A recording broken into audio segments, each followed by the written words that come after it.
Um, Small brain, little mass, evaporate fast. We're good. Good. Does that mean that I can go to outer? Is that like how you travel to distant planets? No, you just Is die. that like some I think at interstellar that stuff? point. Oh, okay. No, Here I no. am thinking I would develop a superpower. Yeah, no. Yeah. Anyway, welcome to the Debrief podcast. I'm Nolan, aka Nice Guy. That is Bolt Sauce, aka Saucy. Yep.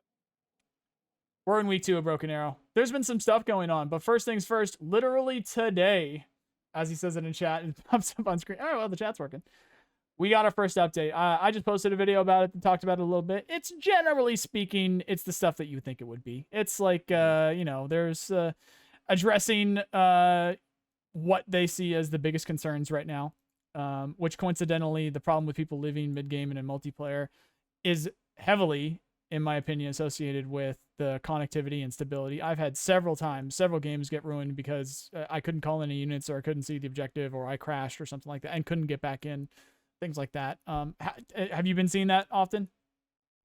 I had so I've had a couple disconnects, but it was on Saturday when the servers kind of took a dump.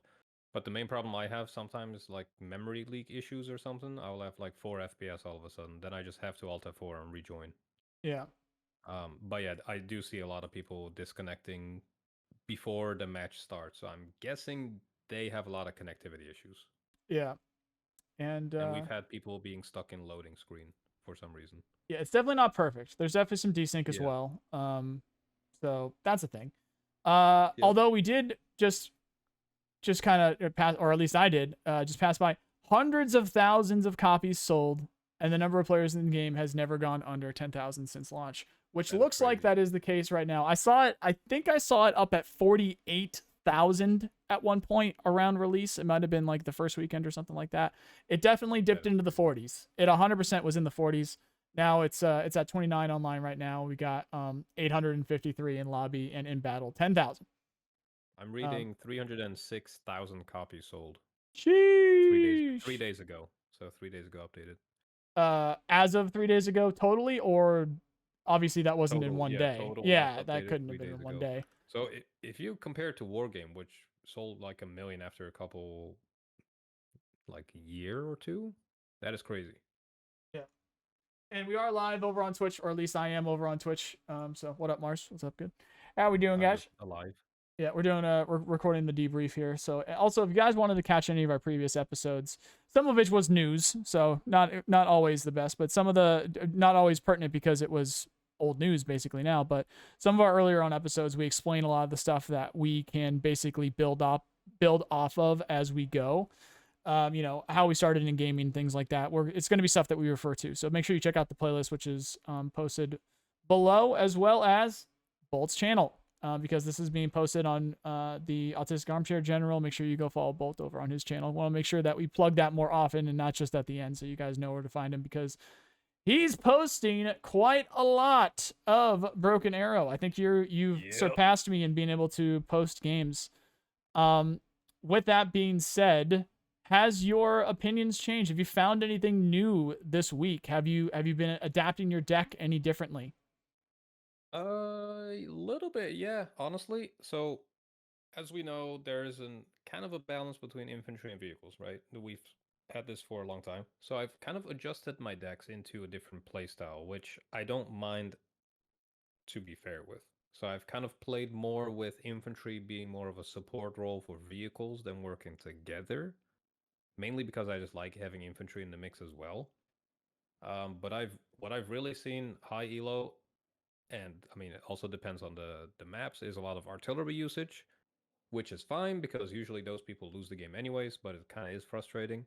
But I have definitely seen a switch to more combined arms the more matches I play and the higher average experience in gameplay hour people I come across. Yeah. So What's there's been some transition towards more of using everything than just fast moving tanks down the road, but that's yeah. been my experience. There's definitely some shifting. A lot of Mm-hmm. people are starting to use air more effectively now. Oh yeah, for sure. The standout for me, and it's possible I brought this up in last week's episode as well, but the main standout for me is the use of cluster from planes. So F-15Es with cluster, and surprise, surprise, Russian planes with their cluster are extremely powerful. So the unit of the week for me is the Su-24 that you can get as Oh, dude, yeah, Russian I've been seeing that a lot motorized. now. Yes, and you're going to for the remainder of the existence of this game. It Have you can go ahead. have you seen the is it the KH-38ML? It's one of the air to ground missiles. I think that the Su-22 launches it as well. I Uh, forgot which plane that was. KH-25. No, let me also start the game for you. Yeah, that one. Yeah, Yeah, so there's also a 31 ml version, and basically it just deletes whatever it attempts to shoot at. I've seen that being used a lot as well. It doesn't need to yeah. have a direct hit, it's just a giant explosion and it just destroys the tank. Right. So I've seen this plane in particular being used and it's always scary. yeah, so those you can get on Su-25s. They're quite good. The thing with these is they can do this at low altitude. So they can Yep. drop these bombs at low altitude. They have 10% ECM. They don't act like they have 10% ECM. They act like they have 25% ECM. They dodge like a motherfucker. Um, Insanely powerful. They absolutely need to be nerfed. They are insane. In practice, absolutely insane. It's possible they could also be bugged, but when you guys go and use these, just pop up a scenario, and we're going to be messing with scenario editor here in a second. The fact that it can do this as easily as it does, well, you can't see it yet, but the fact that it does what it does as easily as it does at low altitude with the ability to dodge the way it dodges for that price, like, of course it can. Of course there's a unit like that exists. Meanwhile, I have a clip floating around. If I am able to find it when I am editing this podcast, you will see me drop 2 JSOWs on 2 Pack 2s and a Pack 3 MSE, and they go to half health. So that is our cluster bomb as the United States compared to everything that Russia is able to put out there. Without saying it, you know what I'm talking about. Without actually saying the words, it's just like there seems to be a bit of an elephant in the room with some of these things. So actually, speaking of, we are going to go into the scenario editor. I'm going to pop that up. Okay. Been messing around with that a lot. So we're going to be able to see some of that. Let's go to, shoot, which one was it? I need to dive into scenario editor, man. That's going to be my fantastic. Objective this weekend. Yeah, it genuinely this weekend, fantastic. I'm just going to be full on rolling conflict mode. Yeah. On that note, there is one very important thing of the major takeaway from the update that they talked about. At least in my mind, the most important thing that came out of this was this paragraph right here. We're going to address the issue of the lack of a penalty for players who leave during a multiplayer match. We're going to introduce a timeout system that will penalize leavers with progressively longer timeouts. That is a thing. However, what is also a thing is the thing that we talked about before, which is there's some issues, there's some bugs and stuff like that. So with that in mind, hopefully that ends up working out. But they also did a thing that they literally said we've been talking to them for months and we've been asking them to add for months, and their proverbial response, or not, was their paraphrased response was "Don't be a bitch," which was the surrender option. So I don't know if that's going to be like a vote surrender or whatever, but with the way that this game works, there are literal counters to decks. One deck can absolutely straight up counter another deck, and not even with that, but just the way that people use their units. There's things that you are literally outgunned. You brought the wrong thing. You brought a knife to a gunfight, and it happens a lot. It is not rare. So having the surrender option is interesting.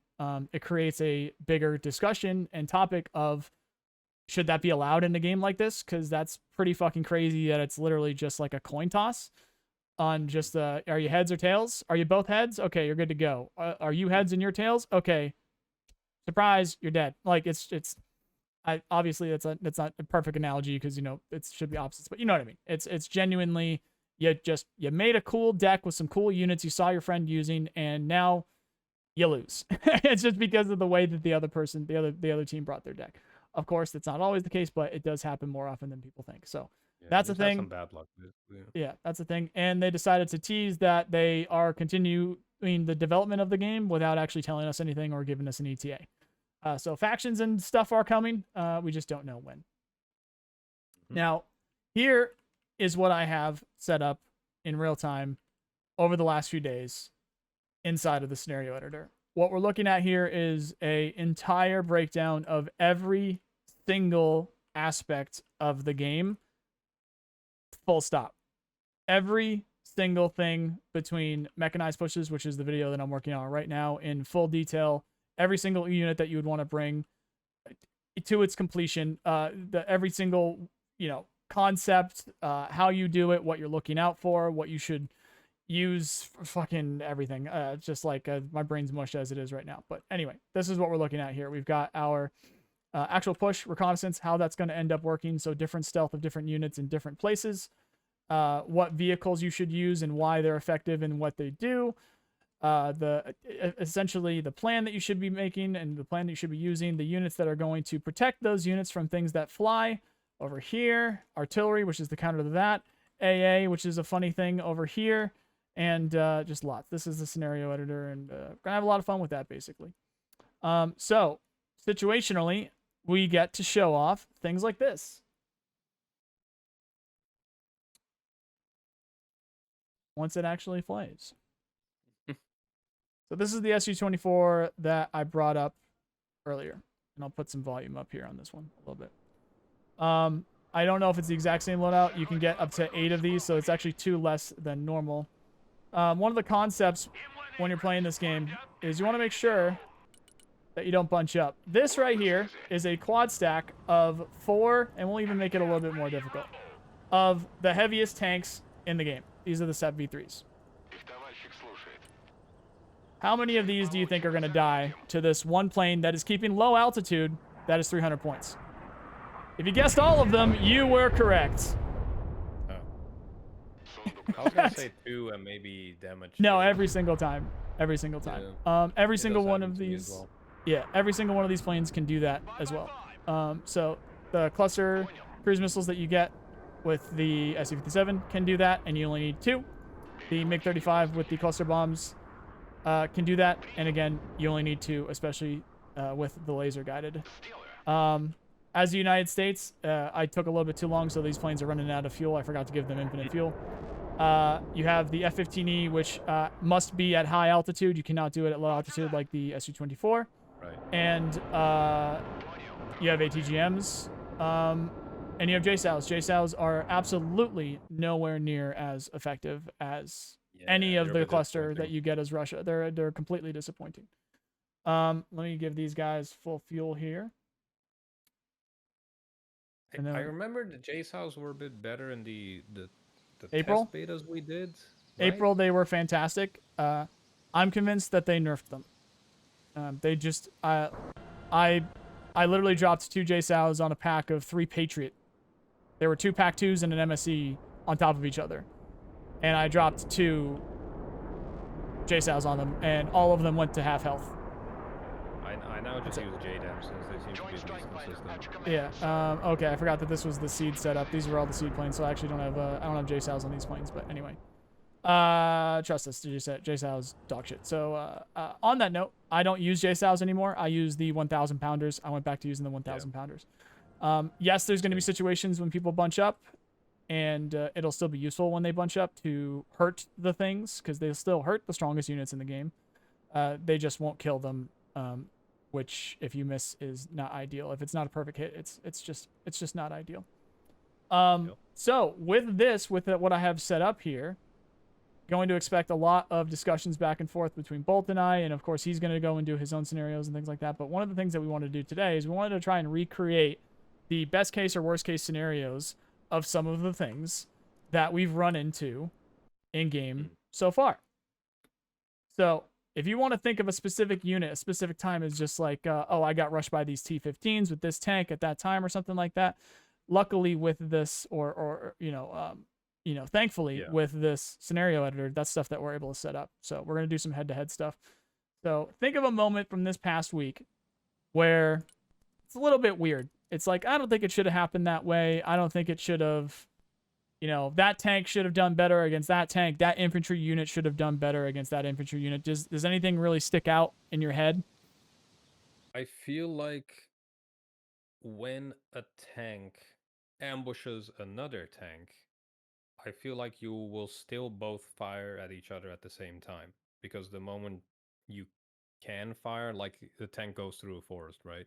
You're Mm-hmm. also in a forest. He moves in front of you. Um, I feel like whenever I do ambush a tank like that, I don't fire first, and that seems annoying to me. Mm-hmm. And even in an ambush position, they always spot me at the same time I spot them. So I'm not sure if tank um, spotting is not working properly. But that's just one of the things I've recently noticed. Another thing with um, certain artillery units not having a trail of the rockets, which makes it very hard to see, and also they can immediately move after firing. I think that shouldn't be the way. There should be like a delay after they fired so you can actually counter them. I think that Okay. would be nice. Um, Other than that, oh yeah, this annoys the shit out of me. So any gun AA, like a 20mm Vulcan, should delete a helicopter in like 0.5 seconds. Like, I don't know if you agree or disagree. That's a lot of 20mm bullets flying at you at Mach Jesus at God knows what RPM. I've had helicopters just be a little bit stunned, still fling an ATGM at my PVADs and kill them without any problems. Okay. That was a lot of different units. Yeah. First thing, So let's I'm just naming the show. 3 big ones that I kind of have issues with. Yeah. So let's show this off. We'll pause on that. So for those that don't know, we'll put the grad there. Mhm. We got our tanks down there. And what did you say about the helicopters before? They don't seem to die fast enough to gun AA like Spags. Oh, just in general. Maybe, I have a yeah. situation that I want to show you guys after this as well. But for now, let's just show the grad. Grad incendiary rockets, extremely powerful, and most of the Yep. time, they are not seen. I don't know if it's just the incendiaries. Sometimes they are, sometimes they're not. There's also cluster, and there's also cluster, explosive artillery, things like that. And now this could be a desync thing, but generally speaking, when you see these grads out in the open, they need to be your priority. Yeah. 1 second. All right, so I we'll usually go over immediately here. send an F-35 to him. Yeah. Also, fucking crazy range with some of these. I realized earlier today. And thanks to the scenario editor, which anybody can do, any of you can go through this, you can see what we're talking about here. Now, we are episode the trail, but a lot of the time, that's pretty difficult to see for as devastating as it is. Yeah. So you need to pay attention to that It's stuff. very difficult to Yeah. spot. Now, granted, You that usually is showing usually it. spot it after your stuff is already on fire. Yeah. So, none of your infantry is getting out of there alive. Any of your vehicles, doesn't matter if it's the heaviest or the weakest in the game, is either stunned or dead from being that much on fire. And it is only half. So, granted, none of these are going to be perfect. I also think that it is a bit of a bug situation. Sometimes, maybe potentially a desync thing as well. Sometimes you just don't get to see trails. Same thing for missiles. It is potentially a desync issue. And there's been lots of instances where things just die. And you don't notice it unless you're recording and you go back and look afterwards. True. I've noticed it a couple of times where there is nothing in my line. There is not a reconnaissance unit. There is not a ATGM unit. There is not a sniper unit. That unit just dies. And what happens is when you go back and you look at the footage is there was a stealth plane or there was a seed plane up that you don't see the missile and it shot it after it was dead. There's just desync issues. So those things happen. It's stuff that you should look out for. So if we want to go over to let's start with the most important thing, because I do think that it is a gameplay thing in terms of your tanks not spotting each other. I think potentially they're either too close. Their aim time is going to be different with the units themselves and things like that. I think that that's something that we can address. But what is extremely important is the actual efficiency of Shorad against helicopters. This was something that I'm going to have an entire video dedicated to, because I did thorough testing on the exact numbers of what it actually takes to stop 2 Russian players who are airborne, aka VDV, and 2 Russian players who are motorized. They can be 2 players that are airborne motorized, or they can be a variety of players, as long as there are 2 of them that have a airborne spec and 2 of them that have a motorized spec. 2 of which are extremely common, if not, you know, you're basically certain to have that with any Russian player. I'm gonna set this up while trying to talk, because people just need to see this, and you see it repeatedly in every single game. It's a thing. But if we just go to infantry, and I wish there was a better way to set this up, but coincidentally, Marines don't get any man pads. The armored, you do get some riflemen. Airborne, you do get the Stinger teams with 2, which is very important, and then we're gonna SF with the better Stingers, the Stinger Js. So, you know what? We'll call it this. So, it's literally the best case scenario. So, it is the best Stinger in terms of range and the best Stinger team in terms of there's 2 of them. So, 2 is 1, 1 is none. The best way to overcome, you know, adversity in this game is bring 2 of a thing. So, bring 2 tanks, bring 2 APCs, bring 2 infantry units. That's something that I always tell people. Always bring fair. Yeah, it doesn't matter what it is. Correction. Sometimes it matters. 1 recon squad, you're good to go. Put that 1 recon squad ahead. The 1 AA unit, because it's super expensive. Make sure it's protected. Make sure it has logistics, but you're probably okay to have 1. But most situations, like I said, 2 is 1, 1 is none. Okay, so this is a quick setup of how to, you know, well, set things up. So those are the javelins. They're good to go.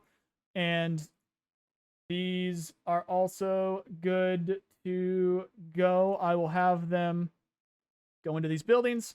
And a quick setup here is if we go to helicopters and we go to Russia. Coincidentally, this is also a way to explain how you guys can set up your own scenarios and mess around a little bit. There's a hell of a lot of other stuff going on, especially when you go over here. Anybody that understands Unreal Engine or the newer Unity, I don't even know if newer is the right verbiage there. It's a node editing system. It's a node, you know, coding system. So you can go and it's fairly easy to actually learn how to actually, you know, code these things and set these things up, the triggers and all that stuff. It's gonna take some know-how. It's gonna take some time, but generally speaking, it's pretty easy. All right, so we go to each of the units. We go to their modifications. We are going to give them my YOLO setup, which is just rockets. And the reason why we're doing this is because Russian helicopters, as we will see, well, as I've already shown in, you know, several videos, are very thick. They have lots of armor, and most of them have lots of ATGMs. So what I am setting up right here, or sorry, lots of ECM is what I meant to say. Correction there. Yeah. So as long as these are correct,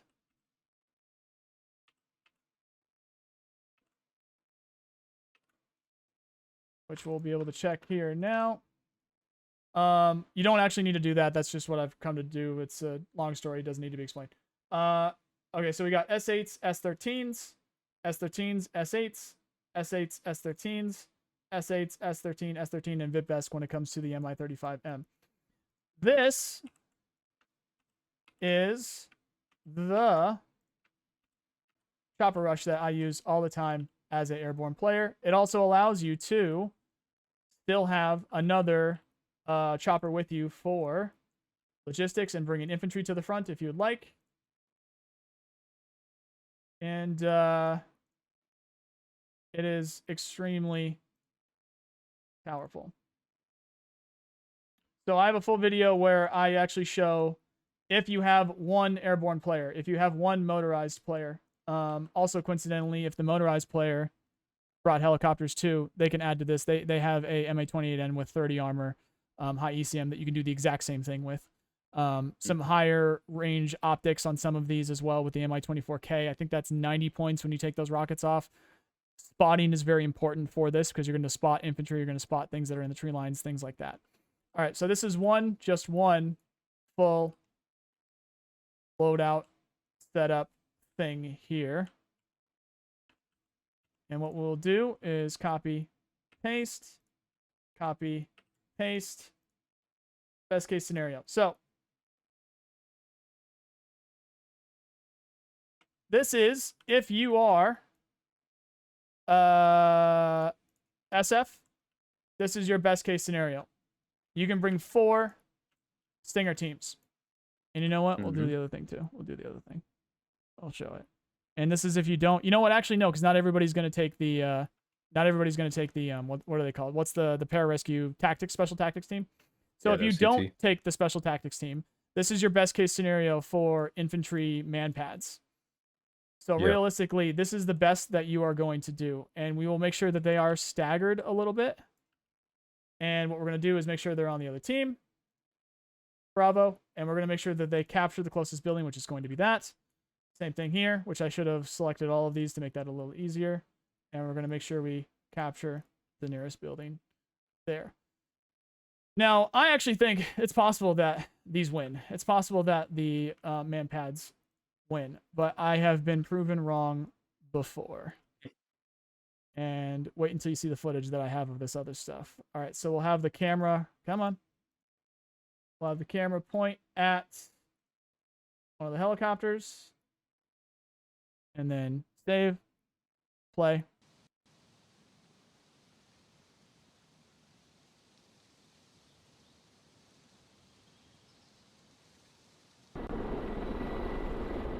We're recording a podcast right now, guys. We'll do some chat. We'll do some questions later. So I think just this alone will end up working, but we'll see. Generally speaking, when you want to do this, you want to kind of split them up. Yeah.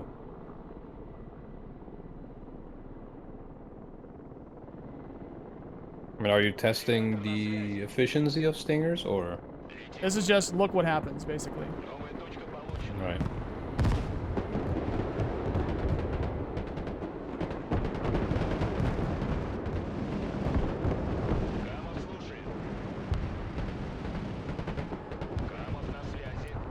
They're all gone. And that wasn't even the best case scenario because they flew over, so they weren't even close enough. So those of you guys that are trusting your Stingers to do a good job against Russian helicopters, if there's more than a couple, you're toast. You need things on the ground. Now, what I'm going to switch over to real quick is, and think of your next topic there, Bolt, since you wanted to bring up helicopters while I'm doing this. Like the PVADs kind of stuff, you mean? Yeah, there's some other stuff that I wanted to show off too. Where is it? I've done quite a lot of testing these last few days with this stuff. I've done a lot of head-to-head with tanks. Coincidentally, that was another thing, actually, which will be its own video. A full Russian armored deck against a full United States armored deck. Every single time, the U.S. armored needs to outplay the Russian armored deck in order to win. You need to smoke, you need to stagger, you need to reverse, you need to flank. The Russians literally just need to go forward. Mm-hmm. You click, and you point and click. And Russian armored decks will win every single one of those fights. I've done it. I've tested in every single situation, every single way. And is this the one? This is the one. So this is basically after realizing, okay, so Stingers don't really do shit to Russian helicopters. What will do shit to Russian helicopters? This is a 2-hour recording of me going through and finding out exactly what is required. And if, like I mentioned before, there's 2 Russian players that are, or there's, sorry, correction, there's 2 airborne players and there's 2 motorized players on the Russian team. You literally cannot get enough Shorad to stop them from pushing through you. And that is with the absolute best case scenario. That is through, and this, like I said, this is a 2-hour recording. If they use, and again, this is all within their points and their ability, if they use seed with it, it requires 2 full armored and striker decks. And again, whether that is 2 players with an armored striker deck or 2 players that are working together that have armor and another 2 players that are working together that have striker, working in tandem on top of each other with all of the Shorad that they can possibly put out to stop. So TLDR, in case I'm still being too confusing, there is a meta, there is a setup with Russian helicopters and Russian seed that you cannot stop. So through 2 hours of actual testing, of like proper testing, proper gameplay, I play both sides. I show every single unit. That's a thing. And how many people do you think are actually going to put an entire armored striker deck's worth of Shorad out at once? Very few people. Yeah, no one. You got like 2 or 3 of them at most. Yeah. So it did not actually get defeated. And I know this looks like a lot, but when you guys actually watch this video and you see this, this is 2 players worth of stuff. 2. And there's 5 people on a team. Eventually, it goes all the way through. Eventually. The thing that stops it is a 3rd armored striker person to stop them. There's literally nothing that you can do to stop it. So that is the state of Shorad on that end of things. You guys can go do your own testing, and you'll see that stuff. On this end, like I said, I also did some various testing of armored. And like I said before, Russian players simply just need to have the units in the field, and they will win. American, you need to outplay. You need to move. You need to back up. You need to put smoke out, and then you can eventually win. So that's a thing that you should look out for. You have any comments or things that you want to bring up about that, Bolt? Anything you want to address? I think you nailed it. Okay. I think you nailed it, to be honest. Okay. That looked quite representative of the gameplay experience I've had with those scenarios, yeah. And that's not even including T15s from the infantry that you get from the infantry tab. Or Bradley's from the infantry tab, but coincidentally, another recording that didn't pop up, I also tested that too. You get smoked. So T15s smoke all IFVs. Also, you know what? Other end of the spectrum there. The Striker ICV with the we'll go out of this. The Striker ICV with the grenade launcher and the javelin is amazing. I like those things. They're fast too. It kills almost everything that isn't heavily armored.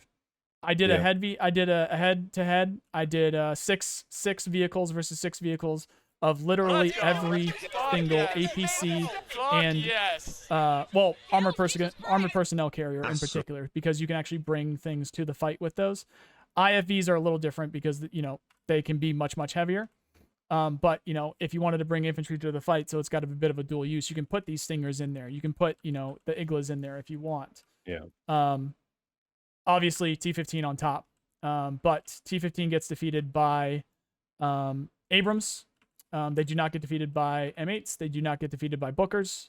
You need even the weakest Abrams, which is the HC on the Marine deck there, and you can stop them. So bit of a even worse case scenario.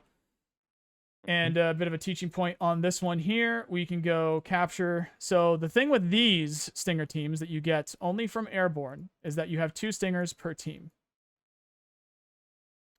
So you have 4 Stingers actually shooting on their own here. And then move them to the other team. Move them to the other team. And then we run that back. Oh, shoot. I already fucking...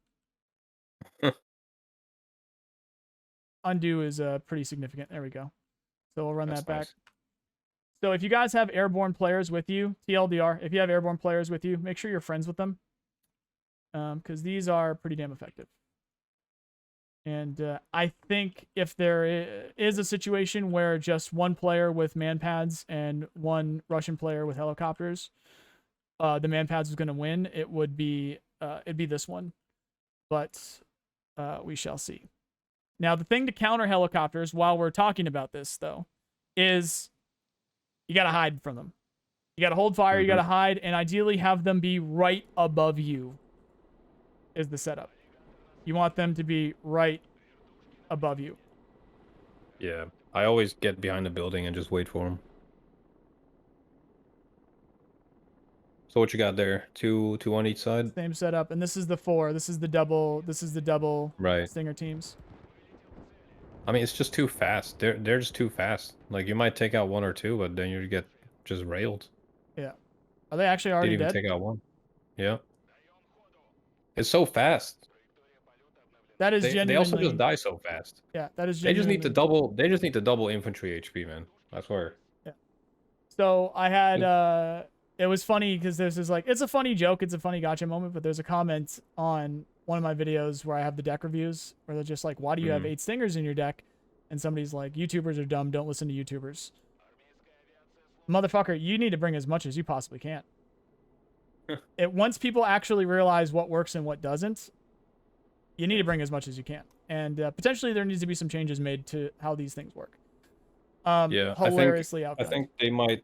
So in a game, usually in an actual match scenario, you might see still maybe only 4 helicopters being used, but even then, 2 of them will get hit. The other 2 will just rain fire on the on the manpad. So it kind of comes to the same story there. Yeah. I think if they just double or not double, but just increase infantry HP, a lot of this might be a bit fixed, but also just damage reduction when in buildings, that kind of stuff. Yeah. It's the spam tactics stuff, which I don't know if they're gonna have. Yeah. You're not, especially with a 5v5, which is why it's so important that they figured out that 3v3 side of things, which I don't know if we discussed. Did you catch that from today's the update or the press release on the update? They're going to be changing some things with like the way that the scenario editor works and things like that, and it seems like they're opening up more to 3v3 modes, which is fantastic. That'd be great. It's just man. less stuff. Oh yeah, I see it now. Yeah. Yeah, just less stuff to deal with. Now, as Yudo brought up there, and if that's OG Yudo from like the Rat Pack days, what's up, bro? In what's chat up, there. It's not like this is unbeatable in and of itself. What is unbeatable is what I mentioned before, but it takes the fucking GDP of these countries to actually get to that point, and significant setup, significant floating of points in order to do that. It's crazy. But as you guys have seen in some of my gameplay, and I'm sure, Bolt, you've messed around with this on your end too, this is not difficult to do. Mess around with an airborne deck. This is not difficult to do. And this absolutely is what players tend to think is okay. I have 8 stingers here. That's definitely fine. But against certain things, no, that's not fine. And yes, there's other criteria. Yes, you can bring in helicopters. Yes, there's other things. There's tanks with 50 cals, for instance. But that was what the point of that entire 2-hour video recording that I have is. I put that to the test. I put those things out there. It doesn't change with what I said over there. So just keep that in mind. Basically, the whole concept here is if you think you're safe with a bunch of stingers, even when they're in buildings, you're not. When they're in tree lines, it's even worse because at least you have a bit of protection from the building. So keep that in mind. The strongest situation that you can be in is bring as many stingers as possible, have them in buildings. But even then, if you are noticing players start to stack up some of these helicopters here on the Russian side, you need to bring up a Lavad, you need to bring up a Striker Shorad. That's when things are going to actually start to make a difference. And again, that's what I show in that video. So, Bolt, you brought up tank v tank situations. Let's see if we can maybe mimic that. So what was the situation that you were running into before? I felt like if I'm in a forest with a tank and a tank drives in front of me, we will still both fire at each other at the same time. It's like the aiming time doesn't seem to be affected as much as it should. Say that one more time. So the enemy is where? So if I'm holding in a forest, standing still, and then a tank drives also through the forest in like perpendicular in front of me, from like left to right or whatever, I feel like every time I don't fire first. They will just look at me at the same time and still we will just trade fire at the same time. Okay. That's what I've kind of noticed. It might have been maybe bad luck, so I don't know yet, but in the games that I've ambushed enemy tanks, that kind of seems to be what happens. Okay. Have you taken a look at the optics of tanks themselves? No, not so much. Okay. They fucking But like blow. it's point blank very much, so it shouldn't really matter. If it is point blank, then I would imagine that they do sometimes see each other in the aim time. So we'll take a look at that. We'll mess around with these. But this is a teaching point for most people. Let's do the recon tab as well, so we can bring that out there.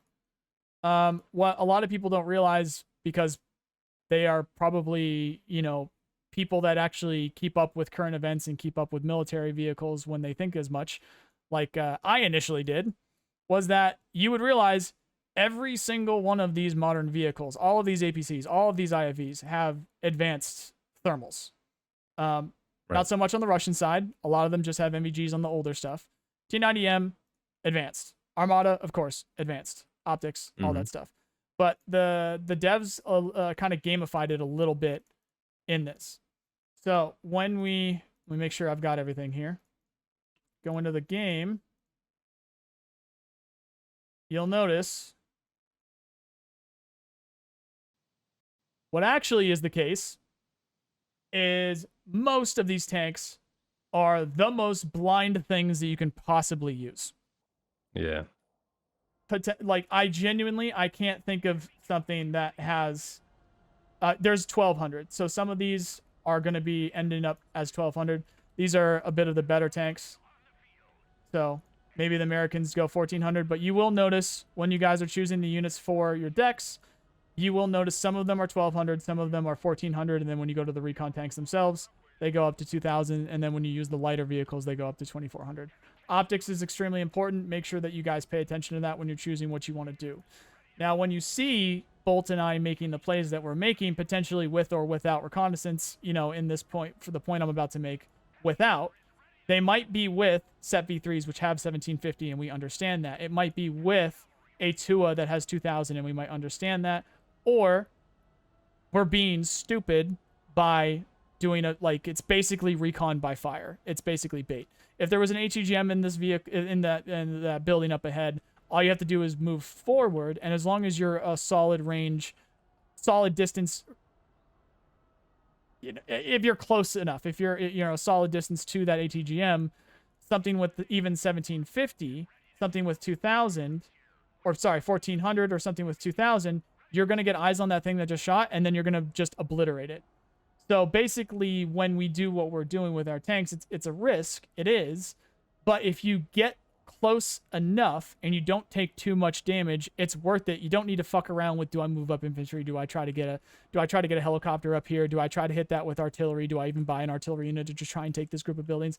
No, motherfucker, you just send it up. And then if there's an ATGM there and you bring something with good eyes, once you get to about here, it'll start shooting. But once you get to about here, after it has shot with the reconnaissance and with the optics that you have, you're going to spot that thing shooting and you're going to be good to go. So good teaching point there. All right. Something to keep in mind there. Now, going back to the editor so that we can set this up correctly. So you're in the tree line and they are not? Yeah, and they move through the tree line. So we're both in the trees. I'm just standing still. They're moving through in front of me. Okay, so your tank is watching the edge of a tree line, or you're in the tree line? You see it on my screen? In the tree, yeah, like the way you have it now, like looking towards waypoint 2, basically. But in a deep forest, let's say you're standing still with a tank, and then enemy tank drives in front of you, past you, to either your left or right. That's the scenario. So if this was the enemy. Yeah. Okay, there's nothing you can do about that. That's just forest distance. Yeah, but they just all fire it's driving the other way. The turret, I don't feel like there's any turret modeling. Do you know it's coming? I don't know if it is. No, in the situation in your head. Let's say you're the SEP V3 and this is the T90M. Yeah, I don't know if it. I don't see it. I don't see it coming or whatever. So you can't see, you don't have eyes on the T90 coming closer and closer. You don't have that. Correct.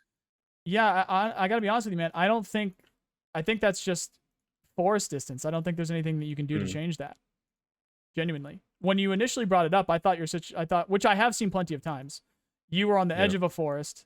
They come up from here, and then you spot them. You start to aim, but then they start to aim, and you think that you shoot at the same time, which should definitely not happen. This should be an ambush situation. So, but that was not what you were talking about. No. Okay. It's just when line of sight is basically 0, and you spot each other at the same moment, let's say, but one tank is moving, one direction while the other tank is standing still and looking towards where the tank just popped up from. I feel like you fire at the same time, pretty much. That's kind of what I've seen. Okay. Yeah, I think I would just try to not be in forests with that. I would try to keep forests for APCs and infantry. another thing that I'm going to talk about with one of my scenarios, because those Moz teams are fucking devastating. Those are really good, and a bunch of the thermobaric and a bunch of like the RPG 28s and stuff like that on the Russian side are devastating. So you do not want to put your vehicles in tree lines, boys. Do not do that. Now, in theory, since this is kind of generally speaking the topic that we are, we're bringing up here, ideally you do want to put yourself in a position when you're fighting other armored units to ambush that unit. It doesn't matter if it's coming from the front, doesn't matter. Well, ideally you want to try and flank it. You want to try and come from behind, or you want to try and go from the side. Absolute best case scenario. But even then, if you know you're going to go head to head, you do want to be in some kind of concealment, and you do want to ambush. Like if this was the enemy, you do want to ambush them that way. So if at all possible, try and engage something when you are on the edge of a tree line and they're coming at you, and then smoke and back up.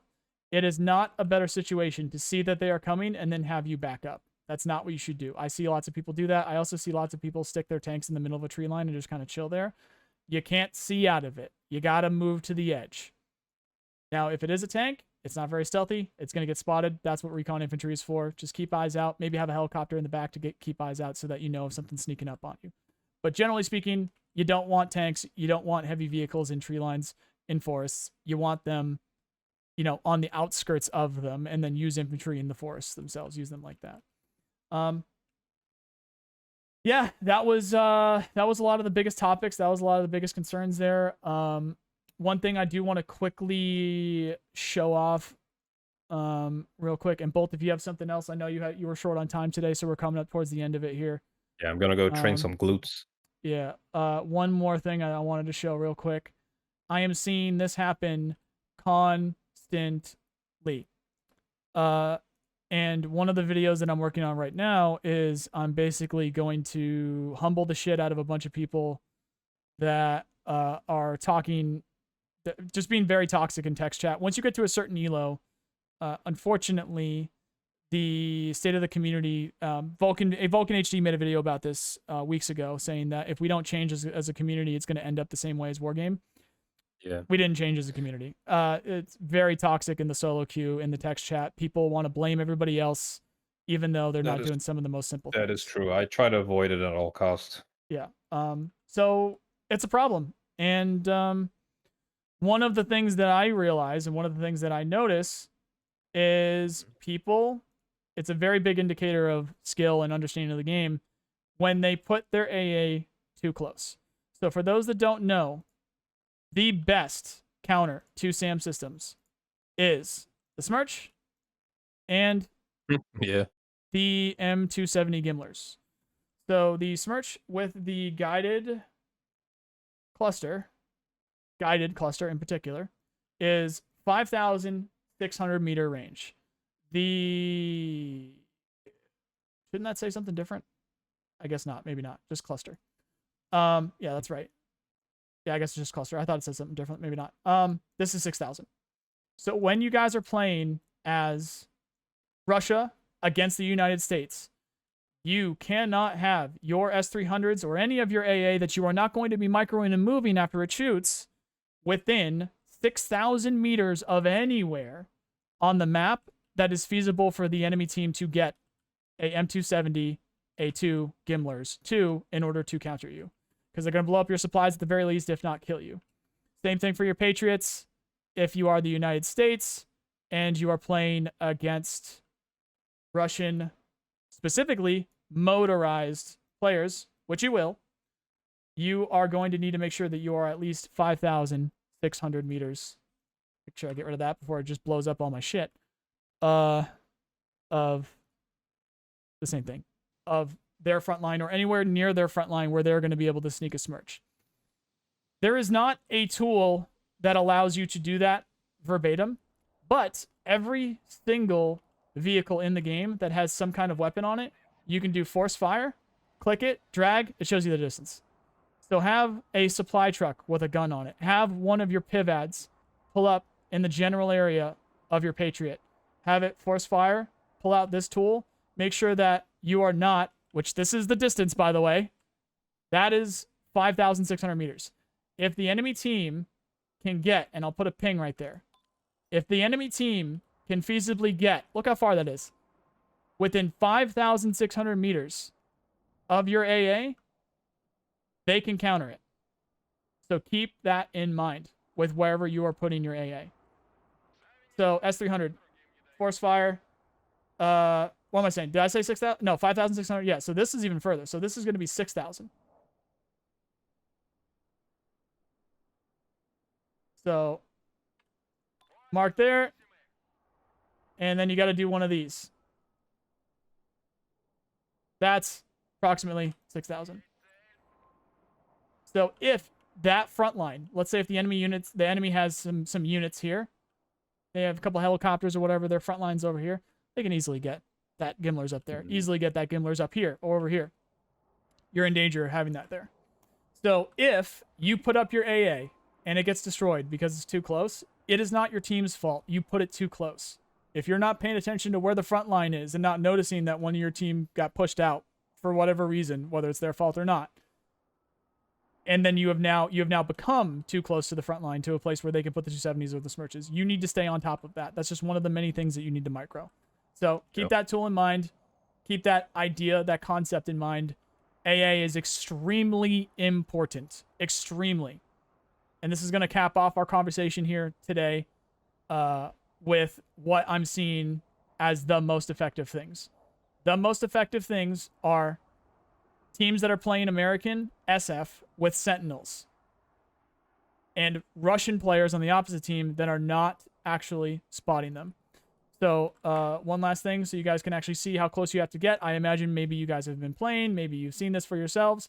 But Sentinel, SF, Recon, where are you? Sentinel. We'll make that the other team. We'll make it Infinite Fuel and Immortal. Enemy team. And give me something with 12,000 meter range with the Raptor up there. Infinite Fuel, Immortal. I did the fuel on that, correct? Yeah, Infinite Fuel.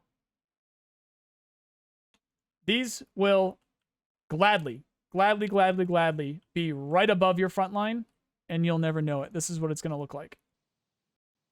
So if there is a single, which there will be, single US player on the enemy team that is using SF and they approximately know what they're doing, this is what it's going to look like until you do... Oh, I put that one up too high. Until you do this.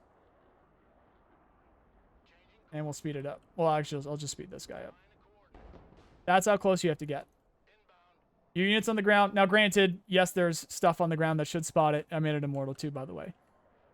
A lot of people seem to think your recon on the ground is going to... It's a stealth unit, bro. It's stealth. Now, luckily, it will stay spotted in the second that it is spotted. If you do have your AA up, it will shoot at it.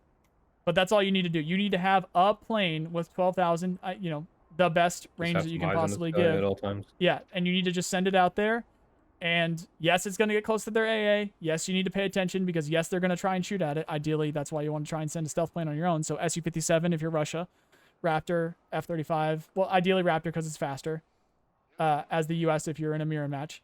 You need to go spot those. Somebody needs to have a plane up to spot them. Otherwise, you are not going to spot them, and they are going to spot you. And if you let them get close enough, they're even going to laser targets, and you are fucked. So, major thing there. Make sure you are trying to spot the enemy Sentinels. Not enough people are doing that.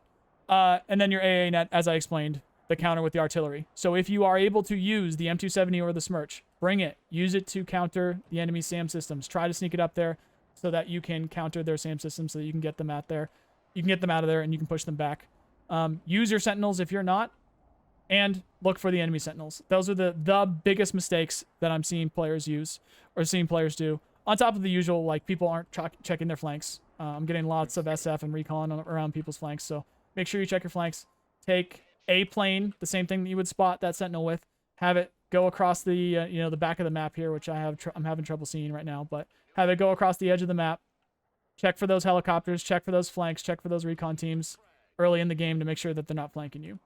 Easily the biggest and the most common mistakes that I'm seeing from players. Anything else that you want to add there on that end? Yeah, I just don't see anyone go to flanks in general these days. Yeah. I think having even just one sniper behind you or the enemy team can make a huge difference. The first thing I do, just like in Wargame that we used to do, is fly a couple little birds with sniper teams behind them. Yep. It's like the first thing I try to do. Because they're not going to be defending the flank yet in the beginning. They might do that later, or they're going to be busy with the front line. So, absolutely. And I have a bit of other source material here to check out if you are looking at my screen. So I played against a fellow content creator. I won't name who, because we annihilated them later in the game. And I didn't realize that it was them at first, but then they jumped into the DMs and they recognized my name. This was me 5 minutes into the game. I had sniper teams, not just in their spawn, but literally looking at each of the actual spawn nodes 5 minutes into the game. So they said, you guys utterly destroyed us. You guys did great. Well, we knew every single unit that you called out and every single plane that you called out the instant that you called it out. You need to watch out for that stuff, guys, especially if you are playing against USSF. They've got the Dark Hawks. They're going to get in there with some stuff. So watch out for that, guys. That's week 2. We got a lot to talk about. We got still a lot to do. Lots of games to watch, lots of games to play. Make sure that you guys go follow Bolt. That was the Debrief podcast. Link below. He's posting a lot of different games than I am. I'm doing a lot of the solo stuff, a lot of the quieter stuff. You're playing with teams. You're making them exciting. You're dropping a lot of nukes. I haven't dropped a single nuke yet. So if you guys are looking for some interesting gameplay, make sure you go follow Bolt here. Like I said, link in the description and in the top comment. And we'll see how this goes. We'll see what the update. We're going to be getting that next week by the time that we probably... Not by the time we record, because they want to post it next week. So maybe that first update won't be out yet with the 3v3 stuff. But keep an eye out for all these scenarios and everything that we've been discussing. And keep out for live streams, because you've been streaming on YouTube, right? Yep. Okay. Yep, YouTube. And I've been over here on Twitch. So you guys know the drill. Click all the buttons on the screen to support what we do with this podcast. And... we'll see you guys next week. Thanks for being here, and hope you have a nice day. See you guys.